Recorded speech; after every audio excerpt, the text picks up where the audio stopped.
हो यस चला दादा प्लीज थँक्यू सर जी हो दादा प्लीज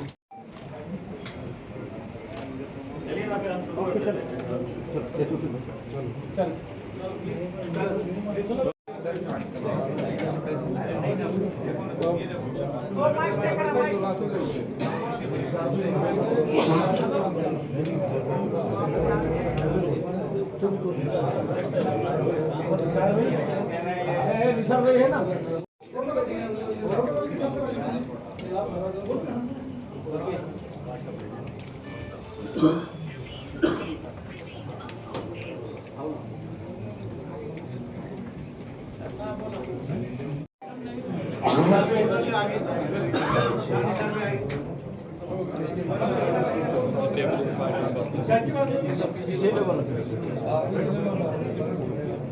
पीछे बैठ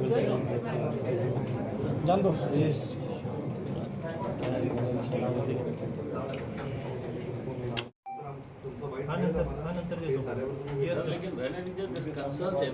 एवरी सिटीजन उनको भी है तो समझना चाहिए कि मतलब क्या हमारा डिस्कशन हम सही क्या है गलत क्या है देता हूँ। बाद में मैं आपको बाइट देता हूँ ना, बाद में हम आपको एविडेंस दे रहे हैं, आपका जवाब है तो ऑन कॅमेरा अगर मिला तो ठीक आहे. सर्वांना विनंती आहे की कृपया व्हिज्युअल्स घेऊन आपण जावं, नंतर आपल्याला जे काही असेल प्रश्नाचं उत्तर मी देतो.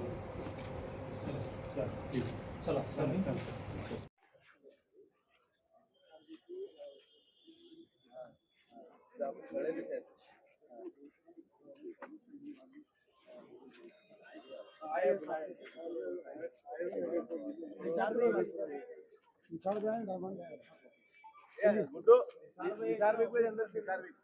ऊपर भेज दो चलिए हमने उनसे मुलाकात करी और उनसे मुलाकात करके उनको ये बताया है कि हमने शहर के विकास के लिए हमेशा साथ दिया है.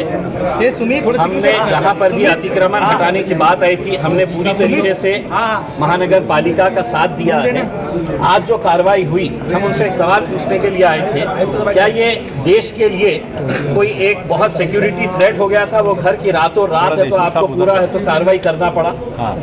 और अगर ये कार्रवाई आपने किए है इलीगल था, अगर आपने किए हैं तो हमने कुछ दस्तावेज उनके सामने रखे हैं जो उनके ही दस्तावेज है, जिसमें ये बताया गया है कि सत्ताधारी पक्ष के कुछ चुने हुए कॉरपोरेटर्स उनके कैसे इलीगल कंस्ट्रक्शन है, कैसे उनका अनधिकृत जो है वो बांधकाम किया गया है. तो वो डॉक्यूमेंट्स हमने उनको दिखाने के लिए आज हम आए थे. उन्होंने हमको आश्वासन दिया है कि हम इसके ऊपर जल्द से जल्द कार्रवाई करेंगे और किसी को भी बख्शा नहीं जाएगा. हम उम्मीद करते हैं कि अब वो कार्रवाई करेंगे. सर आपको लगता है कार्रवाई होगी? अब आए तो सही, अब शुरुआत तो हुई. अगला कदम क्या रहेगा? अगला कदम क्या रहेगा उसके अंदर बोल दिया है उन्होंने, आश्वासन दिए हैं उसमें. हाँ, कुछ दिन इंतजार करेंगे, देखेंगे, और अगर नहीं होता है तो वही हाईकोर्ट के अंदर जाएंगे और हाईकोर्ट को बताएंगे कि साहब इस देश के अंदर, इस राज्य के अंदर, इस शहर के अंदर दो कायदे कानून तो नहीं हो सकते हैं कि आप है तो मतीन के लिए एक अलग कानून बनाएंगे और चूंकि ये भाजपा के और शिवसेना के कॉर्पोरेटर्स है तो इनके लिए अलग कानून रहेगा करके उसमें तो जाएंगे कोर्ट के अंदर जाके लेकर आएंगे ऑर्डर. पालक मंत्री ने आप पर गंभीर आरोप लगाए सर, कल कैबिनेट देसी कम करेगी. छत्रपती संभाजीनगर महानगरपालिकेचे नगरसेवक श्री मतीन पटेल यांच्या 3 ठिकाणी जे अतिक्रमण होतं त्यासाठी महापालिकेने नियमानुसार नोटीस दिलेली होती.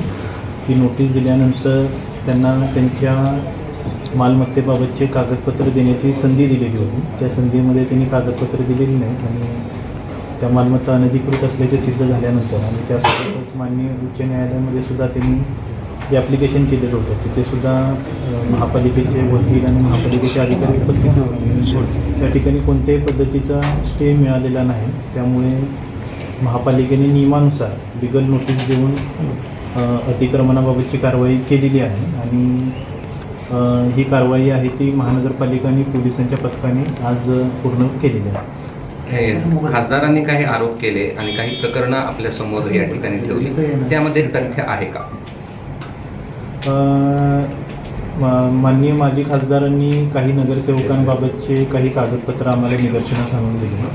त्यामध्ये मी तात्काळ अतिक्रमण विभागाला आणि मालमत्ता विभागाला चेक करायला व्हेरीफाय करायला सांगितलेलं आहे. जर त्यामध्ये तथ्य असेल तर त्यामध्ये सुद्धा ॲक्शन घेतलेली आहे. त्यांचा एक आक्षेप असा होता की ही कारवाई एवढी तातडीने म्हणजे 3 दिवसाची नोटीस, 24 तासाची नोटीस आणि काही तक्रारी तुमच्याकडे महिना 2 महिन्यापूर्वी आहेत. मग असा भेदाभेद का? तक्रारी आमच्याकडे आल्यानंतर आणि त्यामध्ये तथ्यता आढळल्यानंतर अगोदरच्या ज्या आमच्याकडे तक्रारी होत्या त्यामध्ये काही नोटीस देण्याची कारवाई झालेली दिसून आली नाही. जे काही मला आढळून आलं ते आता त्यामध्ये नोटीस द्यायला मी सांगितलेलं आहे. आपण प्रोसेस फॉलो करतो, नोटीस देतो, त्यानंतर संधी देतो कागदपत्र देण्यासाठी आणि त्यानंतर जर आले नाही तर आपण ॲक्शन घेत असतो. आणि जे सन्माननीय नगरसेवक असतात त्यांची ही महत्त्वाची जबाबदारी राहत असते. निवडणुकीच्या वेळी जे काही नॉमिनेशनमध्ये जी माहिती दिलेली असते त्यासोबतच जो आपला महानगरपालिका अधिनियम आहे त्यानुसारसुद्धा त्यांची ती जबाबदारी आहे. तर सन्माननीय नगरसेवकांबाबत यामध्ये नोटीस देऊनच कारवाई झाली आणि माजी खासदार साहेबांनी जे काही आम्हाला आता कागदपत्र दिलेले आहे त्यामध्ये सुद्धा नोटीस दिली जाईल, त्या प्रकरणाची तथ्यता तपासली जाईल आणि त्यामध्ये जी काही फॅक्ट असेल त्यानुसार सर्वांसाठी समान जी काही असेल ती कारवाई केली. मतीन पटेल बाबत तक्रार कधी आली होती? म्हणजे त्याला नोटीस आपण 3 दिवस आधीच दिली आणि ही जी प्रकरणं ती सांगितल्या जात आहेत सध्याची ही तर बरीच जुनी आहे. ही प्रकरणं आमच्या सहाय्यक आयुक्त म्हणजे झोन लेवलला तक्रारी आल्याचे कागदपत्र त्यांनी दाखवले. झोनल ऑफिसरकडचे काही रिपोर्ट दाखवले.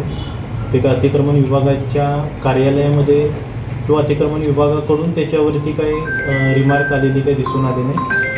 त्याच्यामध्ये सुद्धा या पद्धतीने कारवाई केली. असं आहे की सत्ताधारी नगरसेवकाला वेगळा न्याय, एक वेगळ्या पक्षाच्या नगरसेवकाला वेगळा नाही, असं का? कारण महिनाभर त्याला एखाद्याला नोटीस जात नाही सत्ताधारी नगरसेवकाला.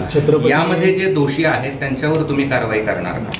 छत्रपती संभाजीनगर महानगरपालिकेमध्ये जे 125 सन्माननीय नगरसेवक आहेत, नगरसेवकांनी निवडणुकीच्या वेळी नामनिर्देशन पत्र भरताना जी माहिती दिलेली असते ती माहिती लक्षात घेऊनच त्यांच्या नामनिर्देशन पत्राची छाननी वैध अवैध ठरवली जाते. त्यानंतर जर काही तक्रारी आल्या तर त्या आपल्याला तपासून घ्याव्या लागतात. श्री मतीन पटेल यांच्या तक्रारींची जी काय आहे त्यामध्ये नोटीस देण्यात आली, त्यांना संधी देण्यात आली, त्यानंतर ही ॲक्शन घेण्यात आली. इतरही नगरसेवक असतील आणि सर्वांना ओपन आहे, तक्रार देणे सर्वांना ओपन आहे. तक्रार आल्यानंतर त्यामध्ये सत्यता तपासली जाईल, नोटीस देऊन म्हणणं मांडण्याची संधी दिली जाईल आणि सर्व नगरसेवकांबाबत जी या नगरसेवकांबाबत कारवाई झाली सर्व नगरसेवकांबाबत तक्रार आल्यानंतर वस्तुस्थिती तपासून योग्य ती नियमानुसार त्यांची कारवाई केली. किती दिवसात होणार आहे सर कारवाई? एक मिनिट, मतीन पटेलची तक्रार कधी आली होती? आणि त्यात आम्हाला चेक करावं लागेल. 1 आठवड्यापूर्वीच ते आलेले होते आणि त्यानंतर नोटीस आपण दिलेली. असं ऐकायला माजी खासदार म्हणत आहे की न्यायालयाने देखील तुम्हाला महानगरपालिकेचेच डॉक्युमेंट त्यांनी दिलेले, महानगरपालिकेने त्यांना नोटीस दिली होती की एवढ्या दिवसात काढून घ्या अन्यथा आम्ही पाडू. ती नोटीस महानगरपालिकेचीच तुमचीच नोटीस त्यांनी दाखवली, मग ती कारवाई का नाही? काय म्हणताय? नाही, दुसरा जे महानगरपालिकेने जे नगरसेवक आहे दुसरे ज्यांची त्यांनी तक्रार केलेली आहे त्यांची महानगरपालिकेने ते बांधकाम अवैध असल्याची नोटीस त्यांना दिली आहे. महानगरपालिकेने दुसऱ्या प्रकरणामध्ये नोटीस अजून दिलेली नाही. त्या प्रकरणामध्ये खालच्या झोन ऑफिसरचा रिपोर्ट आहे, पण तो काही अजून महानगरपालिकेच्या सेंट्रल विभागाने किंवा अतिक्रमण विभागाने त्यामध्ये एक आम्ही तपासणी करत असतो. हे मतीन पटेल यांच्या बाबतीत जी काही झाली कागदपत्र तपासणी झाली, त्यानंतर अतिक्रमण विभागाने नगररचनाचा अभिप्राय घेऊन मग नोटीस दिली आणि त्यांना संधी दिली. ती इतर नगरसेवकांबाबत ती प्रोसेस अजून झालेली नाही. त्यांची जी काही तक्रार आलेली होती तक्रारीवरचा रिपोर्ट जो झोन ऑफिसचा आलेला होता तो त्यांनी आज दाखवलेला आहे. त्याच्यावरती पण कारवाई केली जाईल. ही आमची प्रोसेस राहते की तक्रार आल्यानंतर नगररचनाकडून अभिप्राय घेतला जातो किंवा तसं आम्ही झोनल ऑफिसरकडून अभिप्राय ॲक्च्युली घेत नाही, नगररचनाकडून अभिप्राय घेतो कारण त्यांच्याकडे प्रॉपर्टीचे सर्व डॉक्युमेंट्स असतात आणि तो अभिप्राय आल्यानंतर मग अतिक्रमण विभाग त्यांना एक नोटीस देऊन संधी देते की असं असं टाउन प्लॅनिंगचं मत आहे, तुमच्याकडे यापेक्षा वेगळे काय डॉक्युमेंट आहेत का? तर ती प्रोसेस इतर नगरसेवकांच्या बाबतीत अजून झालेली नव्हती. त्यांनी जी तक्रार दाखवली, झोनल ऑफिसरचा जो काही रिपोर्ट दाखवला तो पण चेक करून घ्यावं लागेल कारण झोनल ऑफिसरकडे टाउन प्लॅनिंगकडे जी माहिती आहे ती झोनल ऑफिसरकडे नसते. झोनल ऑफिसर आपलं क्षेत्रीय कार्यालय राहतं, टाउन प्लॅनिंगला सेंट्रली ही माहिती राहते. त्यामुळे जरी झोनल ऑफिसरचं पत्र असेल टाउन प्लॅनिंगकडून ते तपासून घ्यावं लागेल. ते तपासून घेतल्यानंतर मग अतिक्रमण विभाग आहे ती नोटीस देऊन पुढची कारवाई करत असते. तर ती प्रोसेस केली जाते. मागे गट आयुक्तांनी एक निर्णय घेतलेला होता की ज्या नगरसेवकांनी अतिक्रमण कारवाईस विरोध केलाय अशा नगरसेवकांचं नगरसेवक पद रद्द करण्याबाबतचा प्रस्ताव त्यांनी ठेवला होता. त्याच्या संदर्भात नेमकी काय स्थिती आहे आणि तसा काय काय झालंय? तसा काही प्रस्ताव ठेवलेला नव्हता. त्यामध्ये प्रोसेस राहते. काही नगरसेवकांनी अतिक्रमण कारवाईच्या विरोध केलेला होता, त्यांच्या विरोधात FIR झालेला होता. हो. आपलं जे सेक्शन 10D आहे त्यानुसार मग त्याबाबतचा रिपोर्ट अतिक्रमण विभागाकडून आल्यानंतर सुनावणी घेऊन कारवाई केली जाते. सुनावणीची तारीख अजून दिली नाही.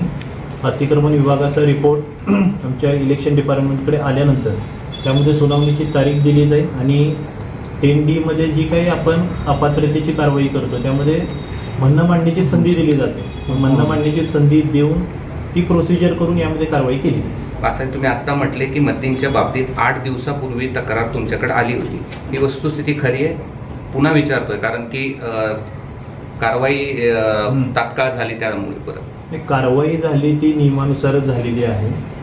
किती दिवसा अगोदर तक्रार आली किंवा काय आली, परंतु कारवाई झालेली आहे. तुम्ही आता म्हणले ना 8 दिवसापूर्वी 8 तक्रार. दिवसापूर्वी 8 दिवसाच्या साधारणतः मागच्या आठवड्यामध्ये मी नव्हतो त्यावेळी साधारणतः तक्रार आलेली आहे. त्यानंतर आम्ही जी नोटीस दिलेली आहे, नोटीस दिल्यानंतर जो काही कालावधी आहे नोटीसचा तो आणि माननीय उच्च न्यायालयामध्ये सुद्धा ते गेलेले होते. तर आम्ही कायदेशीर प्रक्रिया पार पाडूनच ही प्रक्रिया केली आहे. आता सर एवढी तत्परता यांच्या ठिकाणी कारवाई करताना महानगरपालिका दाखवणार आहे. हे सर्व ठिकाणीच तत्परता दाखवली आहे.